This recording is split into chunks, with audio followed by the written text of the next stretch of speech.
I'm interested to see the kind of backdrop that we've been hearing about from both Sydney and Melbourne. They're very different scale cities to Brisbane. But as we all know, and this is predominantly, I guess, a Queensland audience, I ran around on Sunday and in 10 minutes I was able to take those photographs. There is clearly a momentum in the city right now which I don't think I've seen. You could call it the Bjelke-Petersen Index. Those of you will remember Joe loved to count the cranes on the skyline. It's now called the Ryder-Hunt Index, apparently, and there are 73 cranes at last count in and around Brisbane, and probably 70 of them are building residential projects. In the mid-80s, when I was first set up our private practice, we proposed a project on the Park Royal site of 55 stories, mixed use, hotel on the ground floor, apartments, tapering to the top.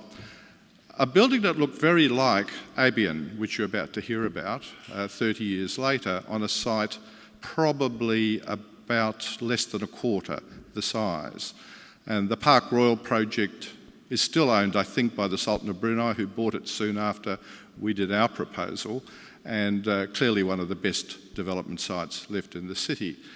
But the really interesting question is, in terms of giving an overview of the city, you all know what's happening around you, that there's a predominantly strong residential push, and the kind of information that we've been hearing is relevant here.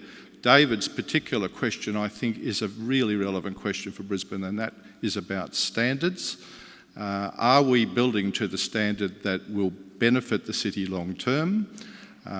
We don't have CEP 65, nor do we have the Good Apartment Guide here. There are some conversations going on in those spaces right now, but those kind of controls don't exist. We do have a little bit of residual commercial work here and a couple of very high profile projects, particularly the Grocon 484 tower with an urban park on the ground level of it under construction now. These are different, entirely different sort of models for the CBD. There are many new things happening retail-wise. There are precincts all around the city for residential renewal, which you all know about, whether it's South Brisbane, West End, New Farm, Middleton, Toowong, the Valley, RNA. There is a lot of activity in these places, and they are radically changing the way the city itself is going together. I was in a review meeting recently with a major developer who actually asked to have their DA reviewed down in terms of density. It's a question I've never heard from a developer before. But the reason was amenity. They had felt that what they had achieved in a previous push to get more height and more density hadn't actually delivered a quality project, and they'd actually recognised that themselves and came back with it's a current conversation. But one of the points, I don't want to go through a detailed analysis, you all know what's happening largely in this city around you, but there are a couple of important precincts and a couple of important changes of position that will change the way this city operates. Things like the airport precinct, it was mentioned, I sit on the design panel at the airport. The second runway is well advanced, all the preloading has happened, it will be built and finished in a few years. It will transform the amount of activity that airport, particularly curfew-free, can run. Announced last week 2 hotels adjoining the domestic precinct. That project's been in the wind for 20 years, but it's suddenly happening now. There's a tipping point that has been reached.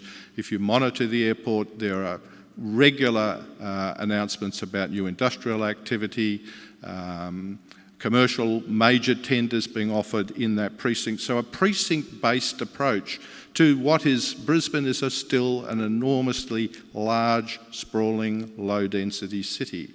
And the kind of focus now that the city now has, I think is a very interesting time for it. Because I think the questions for this organisation are the challenges for what kind of Brisbane will we have going forward. And one observation I would like to make to this group, with the predominant push now that we're getting for density within, say, the 5 kilometre range of the CBD. People have commented, perhaps there are no more white-collar jobs to the level that they were. I think the whole business of work is changing so rapidly. I don't know that we can predict too confidently how work will happen and where it will happen.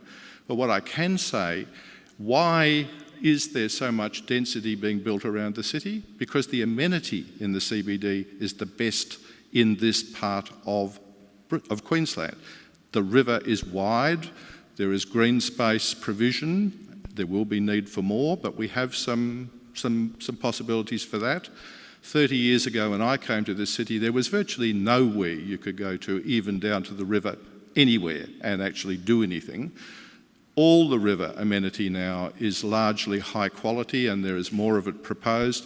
People do want to live in places of high amenity and that place is the CBD.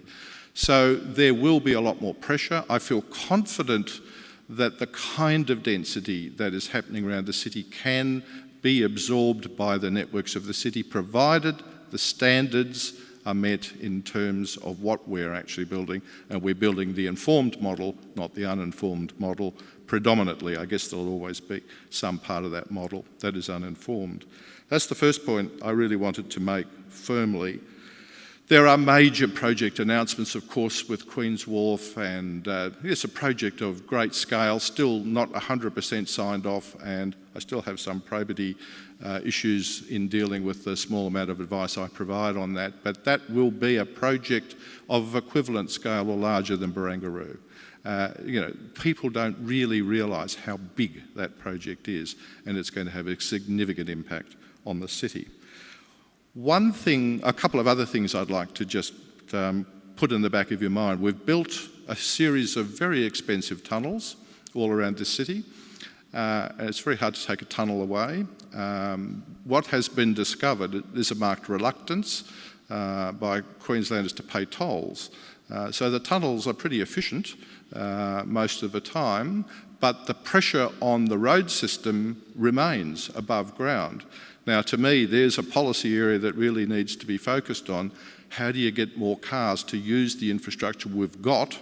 Because we're not terribly good at building the other infrastructure we need, being rail and some of the other infrastructure around the growing density of the city, particularly within the inner 5Ks, to service this level of density that we're now building. And I think that's a critical factor going forward. Locked in with that is an observation that we have a very powerful city council. It is a big council that covers a huge geographic area, and it is a very large authority in its own right. The state government, though, of course, provides a great deal of the muscle for the infrastructure and also controls strategic land holdings.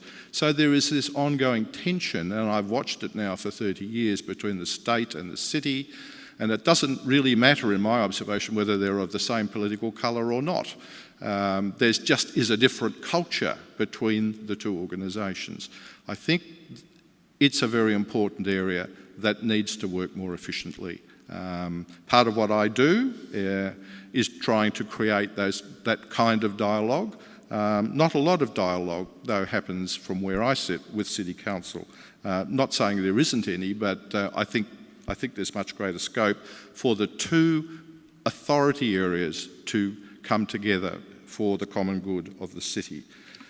The last comment I want to make in relation to just the general urbanism is the role of the Gold Coast. The Gold Coast is a very interesting phenomenon. And I love David's slide, and even love the fact that he put it to the north of Brisbane. I think that probably balanced it visually, but the fact is the Gold Coast is an entirely different city now to the kind of place that I think people think of it as being. It's not a tourism mecca as the basis for it being. It's actually a lifestyle choice city. You can live there along a 30, 40 kilometre stretch and be on the beach in 2 minutes.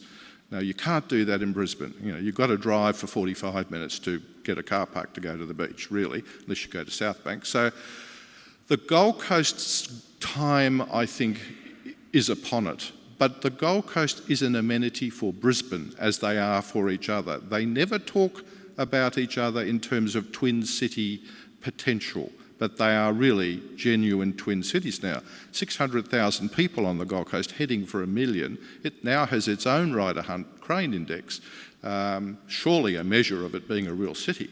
But the fact is, yes, it put the light rail in, phenomenally successful, massive resistance locally that the end of the world would come with the light rail. The end of the world didn't come. The light rail has been hugely successful, huge push now to when is it going to be extended? We need it being extended immediately. Those kind of issues were very predictable, I thought, 10 years ago. I'm very pleased that that's come about. But what I think is a great opportunity is more dialogue between the kind of place the Gold Coast is, the kind of city Brisbane is. How can they complement each other in terms of the amenity that they offer? And that is the last comment I would really like to make. Before I hand over to David, I could really sit with this task. It's a long enough task to talk for an hour, but thanks very much for that, and over to David.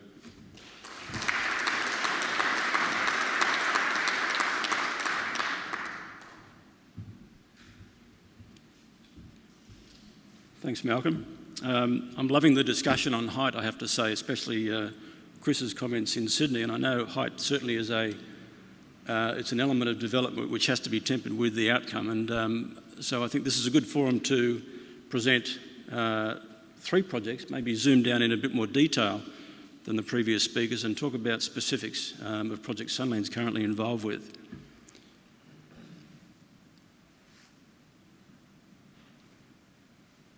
So the first project, many of which you would know, is Urbanism, which is being built on the edge of the Botanic Gardens in Brisbane.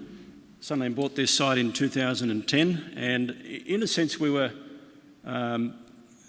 probably fortunate that the DA we first lodged, which was for about 250 apartments, encountered a legal challenge from the neighbour, and it was all about access.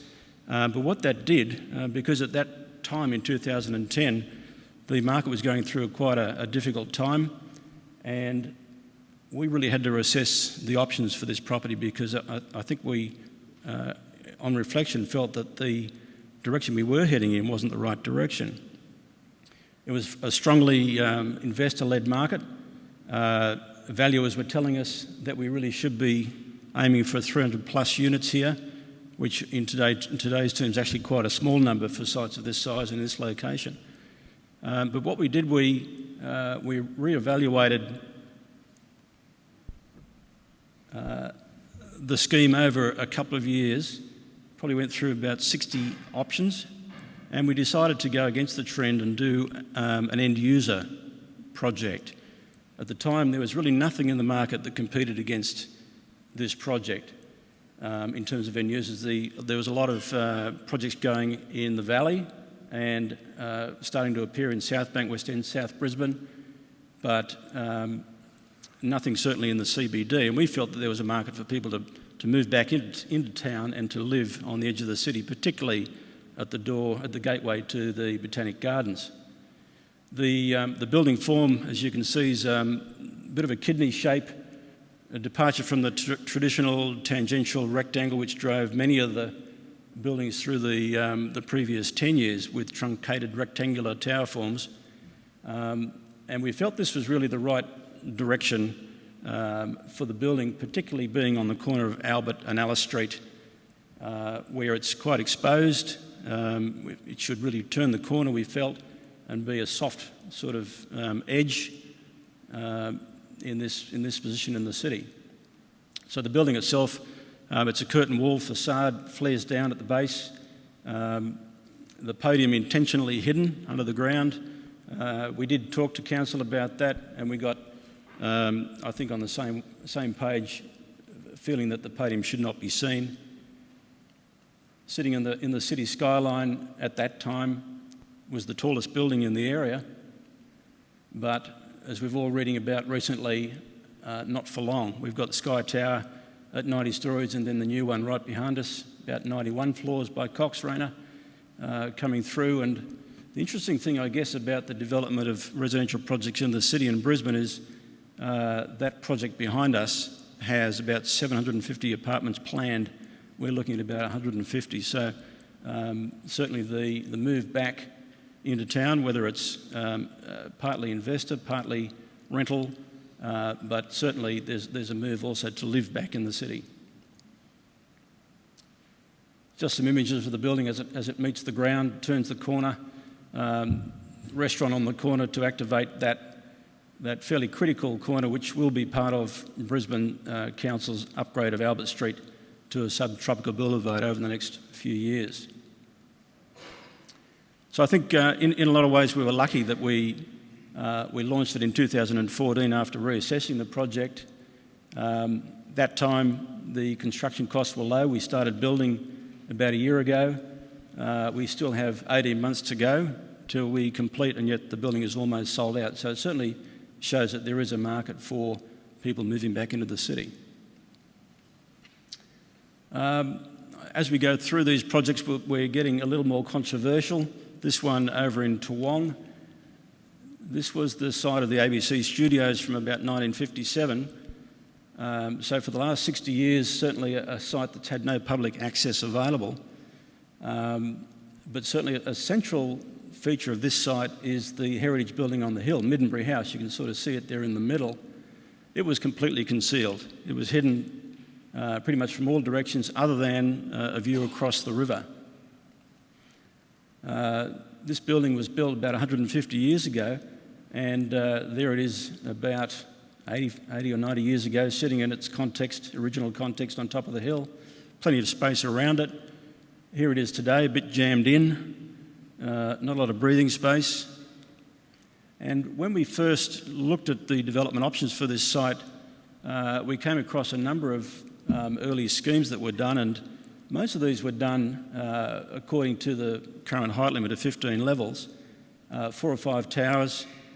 But you can see from that Middenbury House really is taking second place there. It's sort of jammed in right up against some of these buildings, and it's sort of lost its context that it used to have.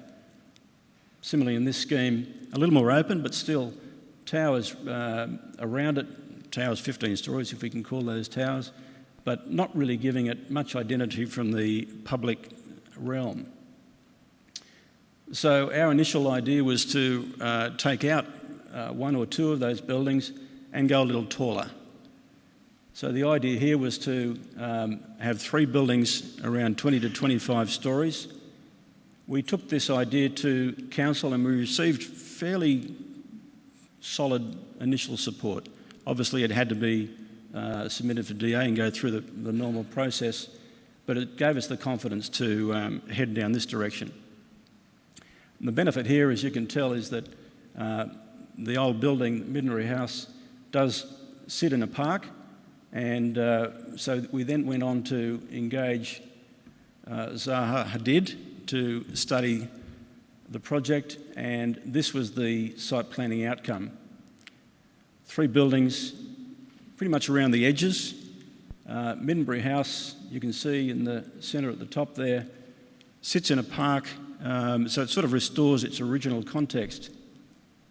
The view corridors to that building are preserved now from Coronation Drive, as it would have been many years ago, from Archer Street behind, and from the river, between the 2 buildings on the riverfront. The building form that Zaha designed is quite a sculptural shape. The level of detail increases as it gets closer to the ground, and that's certainly intentional. I think her approach, as most of us would know, is very sculptural, organic buildings that are often drawn from mathematical algorithms.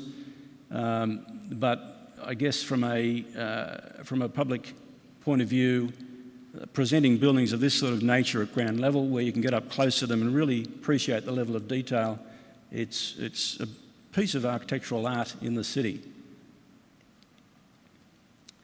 From the river you can see what's going on here, and the buildings certainly are taller than 15 levels, but they do have breathing space between them.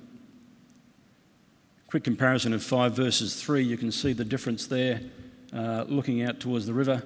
the park in the foreground on the right with the 3 buildings. On the left, potential 5-tower scheme. Certainly didn't feel like the right option to us. And the outcome really, with the city's neighbourhood plan, they were looking at around 3,000 square metres of open space, links to the river. In the end, we almost tripled that amount of open space. And just running around the site with a few views from the river, you can see the public access down to the riverfront. That was another key neighbourhood plan requirement, and the view corridor from Middenbury to the Brisbane River. Access up to Middenbury House from Coronation Drive, from the Toowong Shopping Centre, quite open. There is an extension of the Bicentennial Bikeway, which currently runs along Brisbane River, running right through the middle of the site and runs up and connects to Archer Street.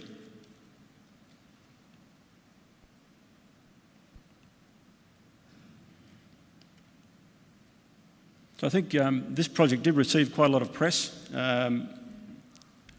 mainly related to height. Height, I think, obviously is a motive issue in the community. We need to articulate the benefits of height where the urban design outcome or the public benefits warrant that. And I think we took a lot of time to come up with this final solution, and I think the outcome justifies the extra 7 to 10 floors. I think what we're getting with this project is something quite sculptural in the city skyline, and I think as Brisbane moves ahead to become a world-class city, these are the sort of buildings that will certainly add that sort of visual diversity that we need in the city. Not a cheap building, of course. There is a penalty that comes with this sort of level of design, and that cost benefit is always a difficult one for developers to deal with, but I think our view was don't take the easy road, really try and provide the best outcome.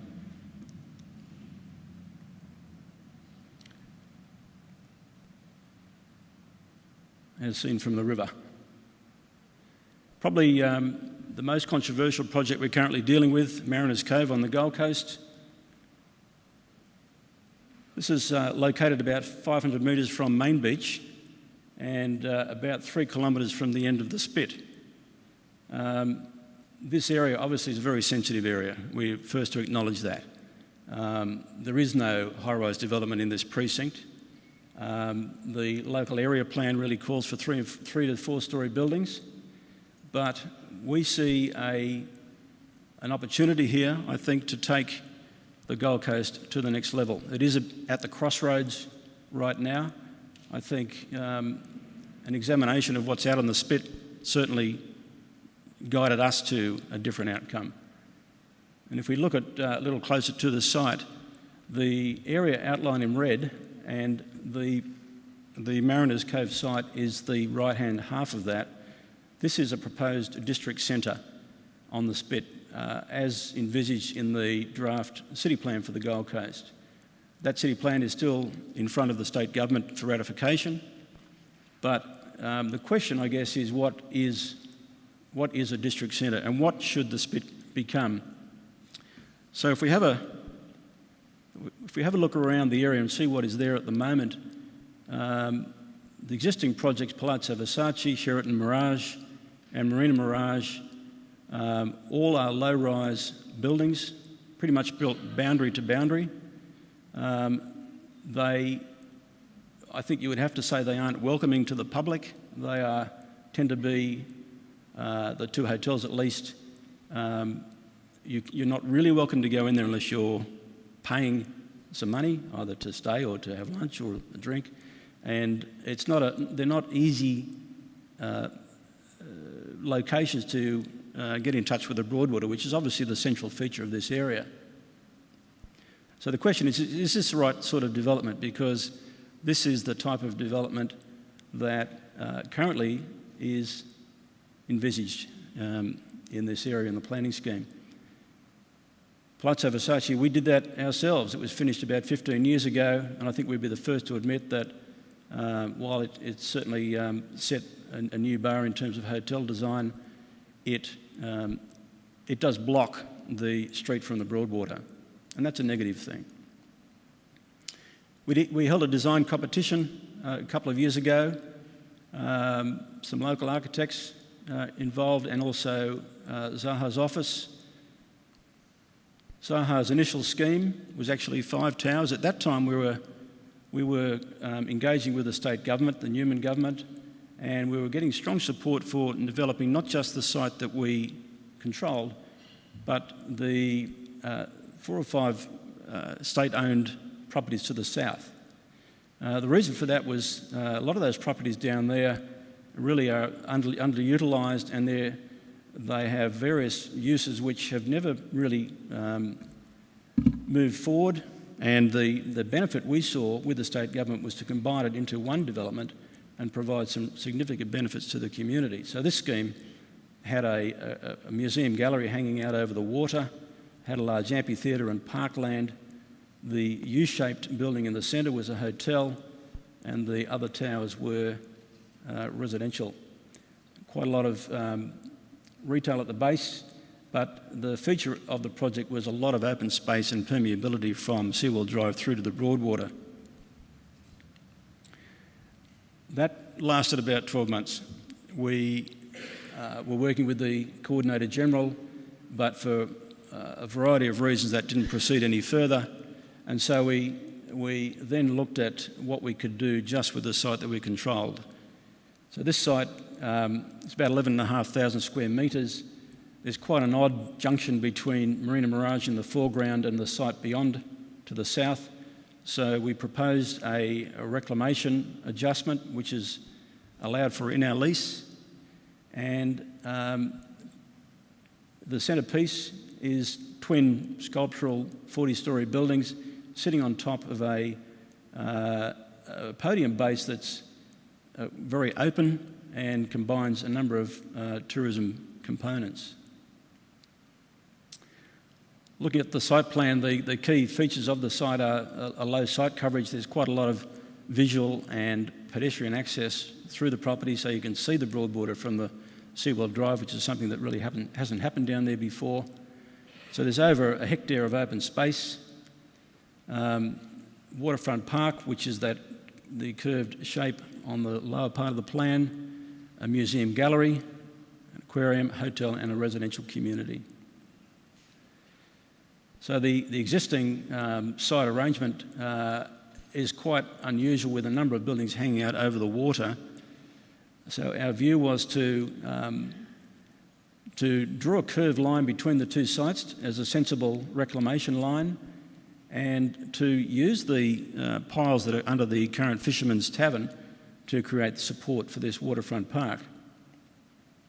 That's about 2,000 square metres, and the idea for that really came from Sahil was in New York a little while back, and he saw the development of many of the industrial piers back of Manhattan Island on the Hudson River converted into parks. And I think we've all seen the various images of these in the media over the last few years, and they've brought the community back to the edge of Manhattan, and they've turned what were derelict areas into very usable public spaces. The other central feature is the museum gallery, which is that elongated shape on the bottom of the plan there. This is about a 1,500 square metre private museum gallery that would be controlled and by a board, curatorial representatives. We're hoping from a number of associated galleries around the country and potentially overseas. And rather than hand back to the City Council, we felt, in consultation with the Council, that this would be a complementary gallery to the proposed gallery at Evandale that the City is planning. Some images of the inside from underneath the bridge, below the towers looking back. And I guess a reference point is Mona down in Hobart, David Walsh's private museum gallery, which really has put Hobart on the map It's, as we all know, very controversial art displayed in there, but what it's done is really been a game changer for Hobart in terms of the tourism. We see there is potentially a similar effect from the gallery on the Mariners Cove project. There's also an aquarium proposed. It's located in the basement area. There are 2 basement levels proposed and 3 tanks planned there, which would showcase different species from around the world. And in doing a bit of a chronology of the tourist attractions on the Gold Coast, we found that really there's nothing been provided in terms of new attractions on the coast for about 10 years when Q1's observation deck was released. So it's certainly overdue for the next tourism facility. This project is currently before the City Council. There's an advertising period coming up in the next month, public advertising. We've been engaging with many of the stakeholders, and we're hoping that there will be a decision later this year. So just quickly wrapping up issues affecting our work, I think you can see by the nature of these projects, we try to push the boundaries quite strongly. And in a lot of ways, it's whether the hard road is worth it. But we certainly feel it is, because I think without projects of this nature, we don't redefine where cities can go.